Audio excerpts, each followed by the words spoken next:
लीजिए सुनिए आचार्य चतुर्सेन शास्त्री के लिखे उपन्यास बगुला के पंख का भाग 10 मेरी यानी समीर गोस्वामी की आवाज में। उस दिन जुगनू बहुत देर बाद आया। दफ्तर में उसे आज बहुत काम करना पड़ा। वर्किंग कमेटी की मीटिंग भी आज ही थी। अतः इन सब से फारिग होते न होते 8 बज गए। अब यहां से वो सीधा खन्ना साहब के बंगले पर पहुंचा। डॉक्टर खन्ना घर पर न थे, विजिट पर कहीं देहात में गए हुए थे।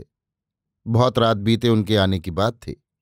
शारदा की मम्मी की तबीयत खराब थी, वो आज बाहर निकली ही नहीं। शारदा अकेली लॉन में अपने अल्सेशियन कुत्ते के साथ खेल रही थी। उसके हाथ में एक पुस्तक थी।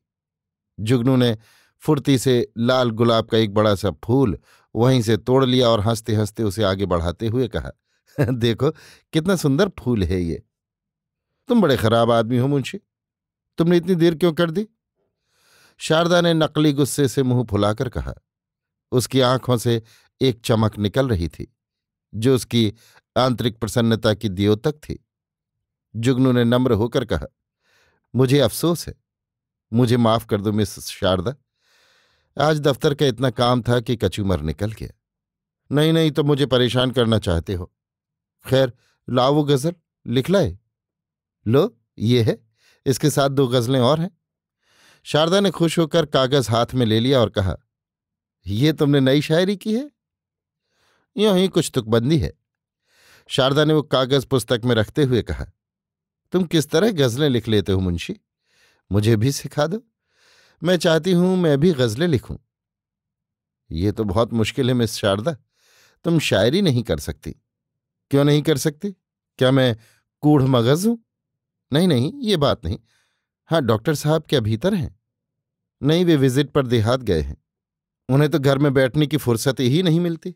आज मम्मी की तबीयत खराब है, फिर भी पापा का पता ही नहीं। मम्मी को क्या हुआ? जरा हरारत है, कल देर तक जागती रहीं, बस जुकाम हरारत हो गई। खैर तुम शायरी की बात करो, मैं शायरी क्यों नहीं कर सकती? जुगनू ने जरा इधर उधर करके कहा, शायरी करने के लिए इश्क की जरूरत होती है। इश्क क्या होता है? मोहब्बत, मोहब्बत करनी पड़ती है। मैं तो बहुत मोहब्बत करती हूं। किससे मोहब्बत करती हो भला बताओ तो? मम्मी से, पापा से। और किसी से नहीं? तुमसे, टामी से। उसने अपने अल्सेशियन कुत्ते की गर्दन सहलाते हुए कहा। कुत्ते से अपनी तुलना करते सुन जुगनू तनिक लज्जित हुआ। कैसे वो इस भोली भाली बालिका को इश्क का भेद समझाए। इतनी लताफत और तमीज जुगनू में न थी। उसने कहा, वो मोहब्बत नहीं मिस शारदा। तब कैसी मोहब्बत? जिसे प्यार कहते हैं, समझती हो ना? खूब समझती हूं। जुगनू ने शारदा की आंखों में देखा। वहां स्वच्छ निर्दोष दृष्टि देखकर उसने जरा दबी जबान से कहा, नहीं, तुम नहीं समझती। खैर तो तुम समझा दो। देखो, गजल में इश्क की ही बातें होती हैं। इश्क माने प्यार मोहब्बत। हाँ लेकिन क्या? अभी तुम नहीं समझ सकती मिस शारदा। मैं कैसे कहूं? जुगनू का स्वर लड़खड़ाया। उसका सारा शरीर वासना से तप गया। उसका भाव परिवर्तन देखकर शारदा जरा शंकित हो गई, डर भी गई। उसने कहा, तुम्हें क्या हो गया मुंशी? कुछ नहीं, कभी कभी मेरी तबीयत खराब हो जाती है। एक गिलास ठंडा पानी मंगा दो। शिकंजी न मंगाऊं? नहीं, बस ठंडा पानी। मैं ही ले आती हूं। शारदा तेजी से चली गई और जब वो पानी लेकर आई तब तक उसने अपने मन को संयत कर लिया था। परंतु शारदा के मन में न जाने कैसी एक भीत की भावना घर कर गई थी। उसने कहा, मुंशी, हमारे मास्टर जी बहुत अच्छे कवि हैं, बड़ी अच्छी कविता करते हैं, पर वे ये सब बातें नहीं बताते। मैं उनसे कविता करना सीख रही हूं। ये देखो, उन्होंने मुझे छंद अलंकार की पुस्तक लाकर दी है। क्या तुमने ये पुस्तक पढ़ी है? उसने अपने हाथ की पुस्तक जुगनू के हाथ में थमा दी। जुगनू हिंदी बहुत कम जानता था। उसने पुस्तक हाथ में लेकर कहा, हिंदी की कविता और उर्दू की शायरी में बहुत अंतर है मिस शारदा। परंतु इतनी ही बात कहते कहते जुगनू का मुंह सूख गया। उसे ऐसा प्रतीत हुआ कि इस भोली भाली बालिका को इस प्रकार फुसलाकर कुत्सित वासना की सृष्टि करना कितना खराब है, कितना घृणास्पद है। उसका मन उसे धिक्कारने लगा। उसने कुछ घबरा कर कहा, अच्छा अब मैं जाऊंगा मिस शारदा। लो, तुम फिर भागने लगी मुंशी। तुम्हारी बातें मुझे अच्छी लगती हैं। तुम नहीं रहते हो तो कुछ सूना सूना सा लगता है। आओ, मैं तुम्हें अपना एल्बम दिखाऊं। तुम मुझे सलाह दो कि अब उसमें कौन कौन तस्वीरें लगाऊं। क्या तुम फोटोग्राफी भी जानते हो मुंशी? नहीं, कुछ ऐसी ज्यादा नहीं। झूठ बोल रहे हो, जरूर जानते होगे। आज मैंने पूरी एक रील बर्बाद की है। आओ देखो, पसंद करो। मैंने टॉमी के 6 फोटो लिए हैं। वो वरांडे की ओर मुड़ी। जुगनू भी उसके पीछे पीछे चला, परंतु इस समय उसका मन वहां से भागने को हो रहा था। कोई दैवी शक्ति उसे धिक्कार दे रही थी कि वो एक पवित्र कुमारिका पर कुदृष्टि रखता है। वो एक संभ्रांत पिता के साथ विश्वासघात कर रहा है, जिसने उसके साथ अपनी पुत्री को मिलने की स्वतंत्रता दे रखी थी। बरामदे में काफी रोशनी हो रही थी। वहां 2-3 कुर्सियां रखी थीं। उन्हीं में से एक पर मुंशी को बिठाकर शारदा अपना एल्बम और नए चित्र ले आई। परंतु इसी समय मास्टर परशुराम आ गया। उसे देखते ही शारदा ने प्रसन्न मुद्रा से कहा, खूब आए मास्टर साहब, ये मुंशी बैठे हैं, आइए इनसे मिलिए, इनकी गजल सुनिए और अपनी कविता इन्हें सुनाइए। अभी इन्होंने कुछ नए शेर लिखे हैं। उसने पुस्तक में से वो कागज निकालकर कवि के हाथ में रख दिया। परशुराम कॉलेज में फाइनल एमए का विद्यार्थी था। शारदा देवी की ट्यूशन करता था। शारदा का कविता की ओर रुझान देखकर उसने उसे काव्यशास्त्र पढ़ाना भी आरंभ कर दिया था। उससे शारदा ने मुंशी की चर्चा की थी। उसे देखकर और उसका परिचय सुनकर परशुराम ने जुगनू से हाथ मिलाया और जो कागज शारदा ने उसे दिया था वो मुंशी को देते हुए कहा, मैं तो उर्दू नहीं पढ़ सकता, आप सुनाइए। परंतु वे गजलें बड़ी हल्की थीं। एक हद तक उन्हें अश्लील भी कहा जा सकता था। वे वास्तव में जुगनू की अपनी रचना भी नहीं थी, कहीं से नकल कर लाया था। उन्हें पढ़ने में उसे संकोच होने लगा।